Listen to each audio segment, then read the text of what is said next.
If you've noticed your face is kind of falling or drooping, especially in the lower part through here, this video is going to help you turn that around.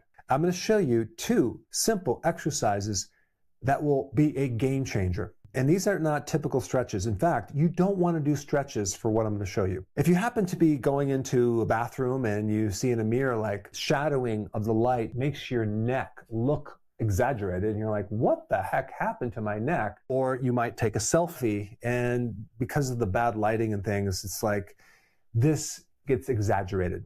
And a lot of times it has nothing to do with gaining weight.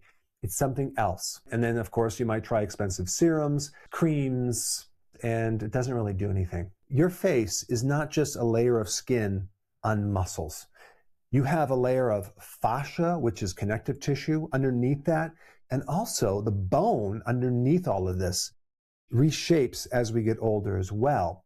I'm going to show you what's involved with that and how to slow down that process and maybe even reverse some of it. But out of all the parts of our body, our faces tend to age first, and that has to do with this one thing. Your face is a highly sensory organ. The receptors for hormones are highly concentrated in your face, mainly for a couple of reasons, but one is emotions.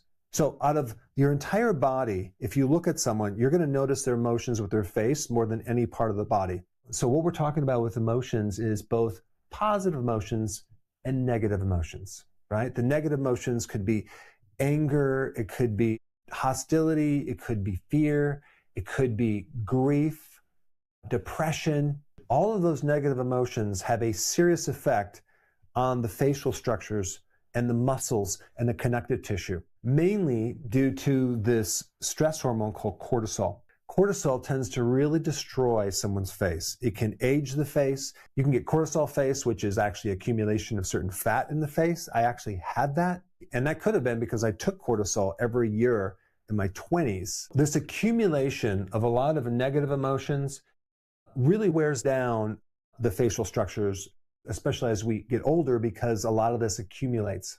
The one that affects the face the most is this one muscle called the platysma. It's a really interesting name for a muscle, but the platysma is the muscle that goes from your collarbone to the jawline. And when this muscle gets loose, it tends to hang.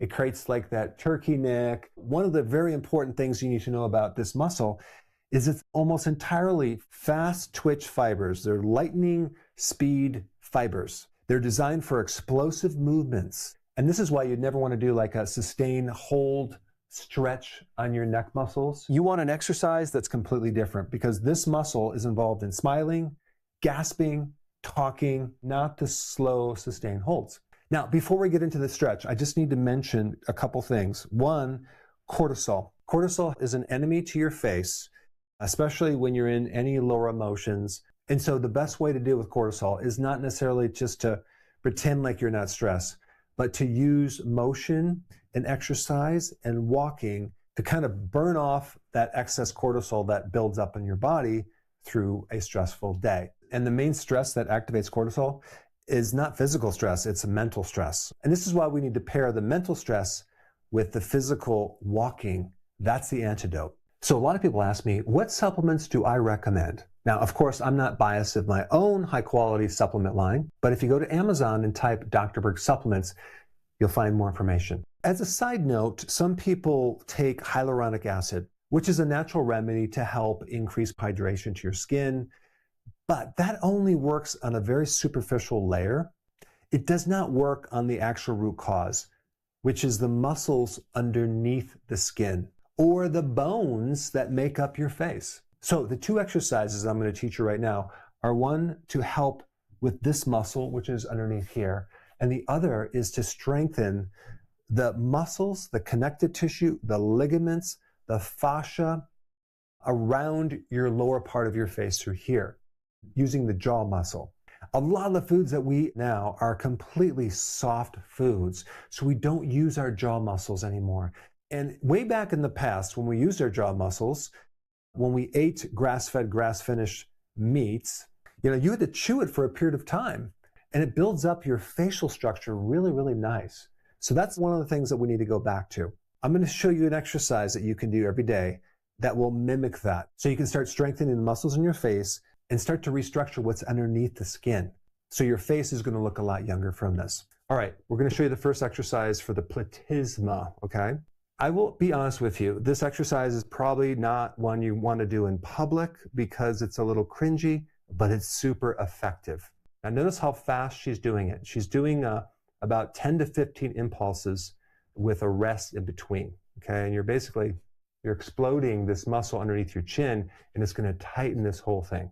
Now, what's interesting, when you do this, your muscles are going to get really, really tired, and you're going to get really sore, but it's super effective, and you want to do 3 sets of these several times a week until you notice a nice tightening of all the structures, not only underneath your jawline, but you should notice tightening around the jaw as well. Okay, I'm going to give you 2 more exercises. This one is going to work on your jaw muscles. This is one that should have been built up by consuming a lot of meat with collagen, but we don't do that because we have the most tender meat and the softest foods. So this will activate the muscles and ligaments and tendons around your face to actually help the bone structure and help the muscle that defines your face. What you're going to do is you're just going to hold your chin right here, and then you're going to open your mouth against resistance. It kind of reverses the flow from contracting the muscles. We're going the opposite direction. Now let's do it from the side so you can see it. I would recommend doing 10 reps 3 times, kind of spaced out by 30 seconds, a few times a week. So now we're at the 3rd exercise, which also works on the jaw. A little bit different. We're going to be causing this lower jaw to jut out. This involves different muscles that are actually pulling the bottom jaw forward. Now from the side, you can see it a little bit better. So you do 10 reps 3 times with a 30-second break. Rarely does anyone really work on their facial muscles. So actually go ahead and do these exercises. Come back 1 to 2 weeks from now and comment down below on what that has done for you. And before you go, you have to see this video on how to get rid of your cellulite right here. Check it out right now. So a lot of people ask me, what supplements do I recommend? Now, of course, I'm not biased of my own high quality supplement line, but if you go to Amazon and type Dr. Berg supplements, you'll find more information.